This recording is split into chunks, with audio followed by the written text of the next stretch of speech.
നാടിനെ നടുക്കിയ കുണ്ടന്നൂർ കവർച്ച വിരൽ ചൂണ്ടുന്നത് കള്ളപ്പണം വെളുപ്പിക്കൽ എന്ന മാഫിയയിലേക്കാണ്. അഭിഭാഷകനടക്കം കേസിൽ ആകെ അറസ്റ്റിലായത് 11 പേർ. പണം തട്ടിയെടുത്ത് സൂക്ഷിക്കുന്നതിനുവരെ ഈ സംഘത്തിന് കൃത്യമായ പ്ലാനുണ്ട്. 80 ലക്ഷം രൂപയാണ് കുണ്ടന്നൂർ സ്വദേശിയിൽ നിന്ന് ഈ സംഘം കവർന്നത്. ഇതിനു മുൻപ് ഇവർ സമാനമായൊരു കുറ്റകൃത്യം നടത്തിയിട്ടുണ്ടോ എന്നാണ് ഞങ്ങൾ ഇന്ന് പരിശോധിക്കുന്നത്. കാണാം CAD24 ബിഗ് സ്റ്റോറി.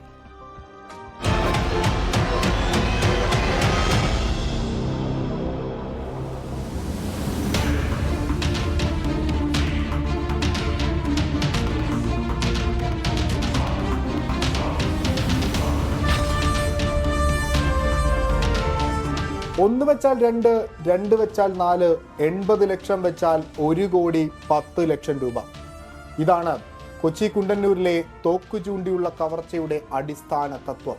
കേവലം ഒരു കവർച്ചാ കേസായി പോലീസ് അന്വേഷണം ആരംഭിച്ചെങ്കിലും എത്തിനിന്നത് കൊച്ചിയിലെ കള്ളപ്പണം വെളുപ്പിക്കൽ സംഘത്തിലാണ്.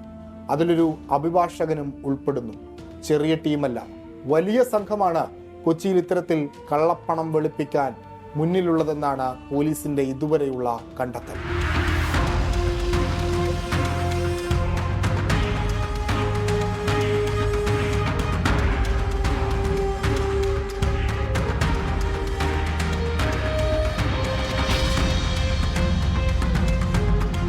നാടിനെ നടുക്കിയ തോക്കുചൂണ്ടിയുള്ള കവർച്ചയുടെ കഥ ഇങ്ങനെയാണ്.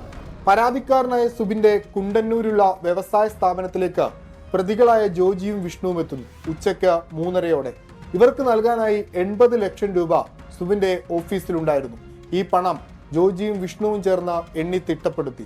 പിന്നാലെ ജോജി പുറത്ത് കാത്തുനിന്ന മുഖംമൂടി സംഘത്തിന് ഒരു മിസ് കോൾ അടിച്ചു. മിസ് കോളിന് പിന്നാലെ ഈ മുഖംമൂടി സംഘം ഓഫീസിലേക്ക് എത്തി തോക്കും വടിവാളും ചൂണ്ടി സുബിനെ ഭീഷണിപ്പെടുത്തി പണവുമായി കടന്നു കളഞ്ഞു. ജോജിയും വിഷ്ണുവും ഇവർക്കൊപ്പം പോയി.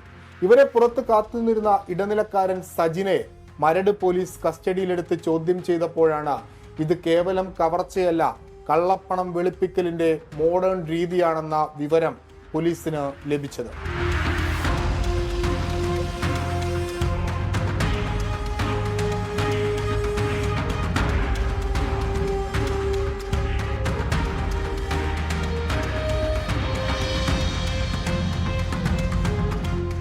കള്ളപ്പണം വെളുപ്പിക്കുന്നതിന് തട്ടിപ്പ് സംഘം നൽകിയ പേര് ട്രേഡ് പ്രോഫിറ്റ് ഫണ്ട് എന്നാണ്.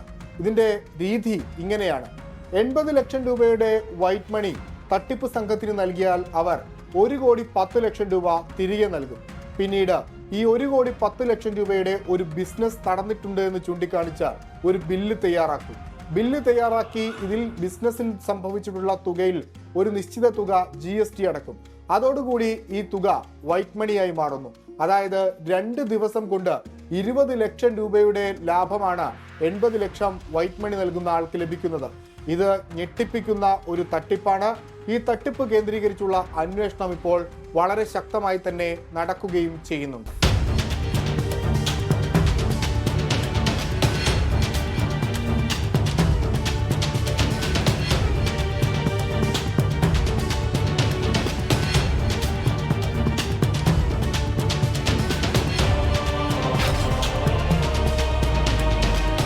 അഭിഭാഷകനായ നിഖിൽ നരേന്ദ്രനാഥ്, പിറവം സ്വദേശി ജോജി, പള്ളൂരുത്തി സ്വദേശിയായ യുവതി ബുഷറ, ജെയ്സൺ, ഈ 4 പേരാണ് തട്ടിപ്പിന്റെ ആസൂത്രണം. പണമുള്ള ആളുകളെ കണ്ടെത്തേണ്ട ചുമതല അഭിഭാഷകനാണ്.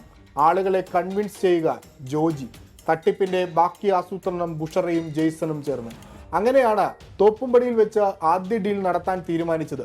പക്ഷേ പോലീസ് അറിഞ്ഞതോടുകൂടി ചീറ്റിപ്പോയി. രണ്ടാമത്തെ ഡീൽ പക്ഷേ കൃത്യമായി ഓപ്പറേറ്റ് ചെയ്ത് നടപ്പാക്കാൻ ഇവർക്കായി. എന്നാൽ പോലീസിന്റെ പിടിയിൽ പ്രതികൾ അകപ്പെട്ടു.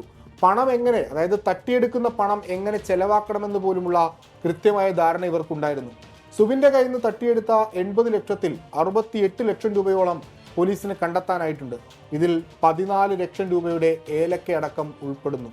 വലിയൊരു സംഘമാണ് ഇതിന് പിന്നിലെന്ന കാര്യത്തിൽ തർക്കമില്ല. ഒപ്പം കൊച്ചിയിൽ കള്ളപ്പണം വെളുപ്പിക്കൽ സംഘം വർദ്ധിക്കുന്നുവെന്നാണ് ഈ കവർച്ച സൂചിപ്പിക്കുന്നത്.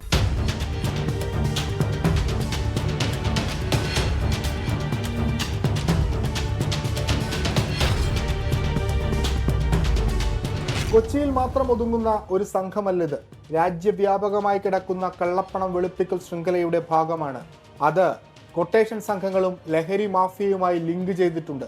അതുകൊണ്ട് തന്നെ ഇവർ ഉയർത്തുന്ന ഭീഷണി ചെറുതല്ല. 2-3 ദിവസം കൊണ്ട് ലക്ഷങ്ങൾ സമ്പാദിക്കാമെന്ന് പറഞ്ഞ ഇവരെ സമീപിച്ചെത്തുന്ന പണക്കാരും സൂക്ഷിക്കണം. അല്ലെങ്കിൽ കുണ്ടന്നൂരിലെ അനുഭവം നിങ്ങൾക്കുമുണ്ടാകും. ലോകത്തെവിടെയായാലും ഏത് സമയത്തും 24 വാർത്തകളും ഓഗ്മെന്റഡ് റിയാലിറ്റി പാക്കേജുകളും എക്സ്പ്ലെയിനറുകളും വിശദമായി കാണാൻ ഞങ്ങളുടെ യൂട്യൂബ് ചാനൽ നിങ്ങൾക്ക് സബ്സ്ക്രൈബ് ചെയ്യാം.